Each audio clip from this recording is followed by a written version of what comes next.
Okay, YouTube, it's been a little bit. I'm back. I'm making videos again. I keep saying that. I'm gonna be honest with y'all from the gate. I'm not good at this, but I figured something out. I haven't been good at a lot of things. I haven't been good at anything in my life. It took me a lot of times to trial and error and trial and error and trial and error. Even in my work life. No matter what it is I'm doing, I seem to have to try a bunch of times. My life has felt like an uphill battle my entire life. And hold on, watch this. Okay, I had to change angles. All right, I had to change angles because that light was killing me. Yes, I feel like my life has been an uphill battle, but I'm sure of this. A lot of people also feel the same. Maybe everybody feels the same. And I think one thing we can all level on is something that sets us apart is being able to come back regardless of feeling like a failure or feeling like you didn't do enough or feeling like you're not good enough at this. And I'll be honest, in every aspect of my life, I have to do it over and over and over again. I'm neurodivergent and I have a lot of struggles, if you couldn't tell. And in that, I've learned something. Now, you probably heard David Goggins say this: repetition, repetition. Just do, just do.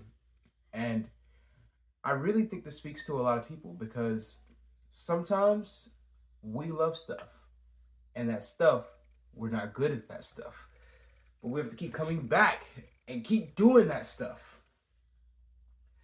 And one thing you learn very quickly is life is relentless, bro. This life is it's relentless. It doesn't care what how you feeling or anything of the sort.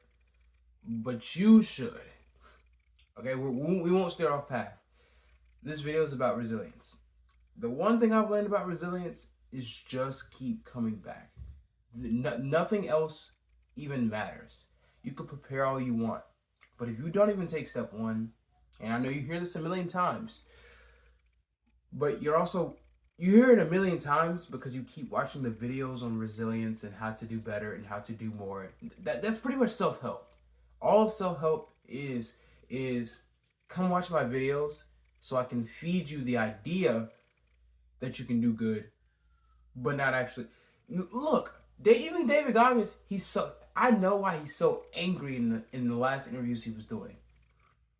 He's like, you're gonna keep signing up and you're gonna keep coming back because it feels good to hear these words of motivation, but you're not gonna take step one, and that's why you'll sign up again. And that's why you're at the convention again. And that's why you're watching the videos again. But you're not doing anything. And I figured something out. It actually doesn't take very much to gain momentum. If you have just a little bit of momentum, if the ball is rolling a little bit, you want to be in shape. Do a couple push ups and walk a bit. That's it. Don't go to the gym. Don't buy dumbbells. Don't do any of that other stuff. Put your shoes on and go walk. Seems easy, right? But most people won't do it. You have to make it easier than that. Which brings me to my next point. A lot of us have become really, really, really lazy. Like, and it's not for the reason you think. We're all overstimulated.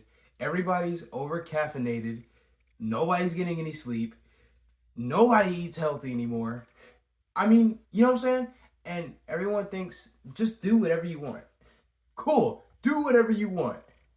But if you actually take inventory of the stuff that you're doing, is it pushing you forward or is it holding you back? Everybody watching this clip right here, I'm gonna make it a clip. Everybody watching this has some kind of hope and or dream that they would like to achieve. Wouldn't it make a whole lot easier if you could think for a bit?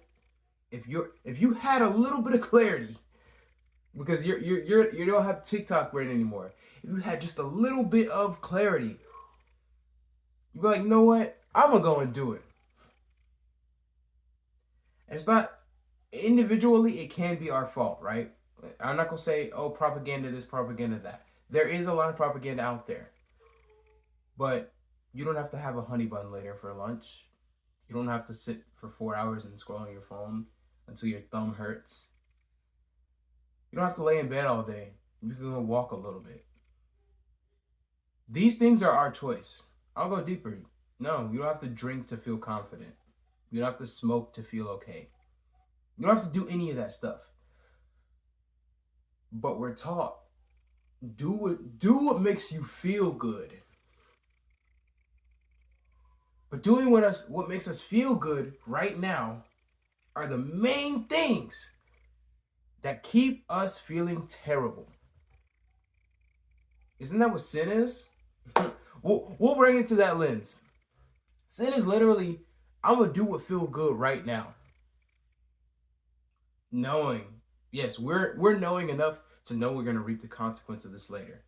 But it feels good right now, so I'm gonna do it anyway. It's like we're rebelling against ourselves. Like we know this is gonna reap no fruit whatsoever. But we're doing stuff because it feels good. You gotta think it's actually borderline. I'm not gonna use the R word, but it's slow, really, right? I'm guilty too. Don't get me wrong, but it's like, whoa, wait. So if I do stuff that kind of sucks, but I know it's good for me, my life will be better. And the thing that kind of sucks, at some point, it won't even suck anymore. It'll just be like, well, we do this now. I do this. I like this. This is me. This is cool. I'm doing this. Is it actually that simple? Yes. Literally, yes. Bro, look. You see this? Everybody avoids this book because we're so afraid to read now. There's dozens of claims about what is in this book. When it's a book, read it. Open it and read it and you'll see what's in it and it'll make sense to you. I know.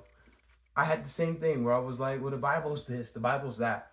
I never read the Bible. I can't tell you the Bible's this or that. Now I can tell you with certainty what's... The video cut out. We're back. I can tell you with certainty what's in the Word because I read the Word. Oh, the missing books. Oh, the translations and it's been edited and reworked. Yeah, nah, that's rigmarole and baloney. You can go look up what's in the Bible or find an older version of the Bible. I mean, this isn't hard. If you want answers, you're gonna go find them. I wanted answers to what this is and to what Christianity is even about. So I actually went to go and get the answers. Now I understand it. Now I'm gone from atheist and agnostic to Christian because I understand what it's actually about. Not because I made these claims about it, not because I said, oh, people always have an opinion on stuff they don't know about. What's with that? If you knew, I guarantee you, all of you watching, if you knew what this was about, you'd be Christian too. Not the kind of Christian that shows up to church on Sunday and is an a-hole the rest of the week. No, not that kind. The kind that understands this is changing your heart. What's in our hearts? Yes, it's described right here. What's in our hearts is garbage. What's in our hearts is selfishness. What's in our hearts is lust and pervertedness. What's in our hearts is us. But if you look into it a little deeper, you find out it hasn't always been that way. You find out that this can change through Jesus. You find out that all the commands on this side of the book, literally, hold on, I'm gonna show you. This is how you follow that many commandments. It's about that thick. You see that? It's about this thick of things you should actually read to understand the commandments truly. Because Jesus gives us new commandments, and I'm gonna put it right here because everyone reads this and ignores it. My burden. Oh wait, no. Did I say that backwards? My yoke is easy and my burden is light. You know what he's talking about? He's talking about his commandments. His commandments are based on love. You know what it says in Romans? Love fulfills the law. Wait, you mean this book right here? The whole book? The book of rules that nobody can't seem to follow? We can do that? Yeah. Yeah. Screw it, right? Yeah. He literally gives us 7 commandments to follow the entire book without following the entire book. Crazy, right? The rest of it is really just rewiring yourself. For example, I'm gonna put this above my head. Why argue? You like donuts. I like donut sticks. Why am I gonna argue with you about why donut sticks are better? Why am I trying to change your mind?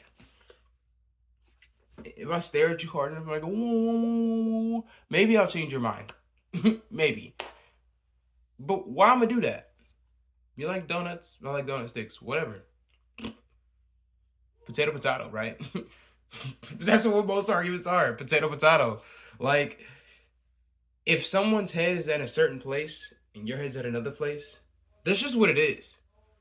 And bumping heads about it will change what? Nothing. I'm done. I'm out of here.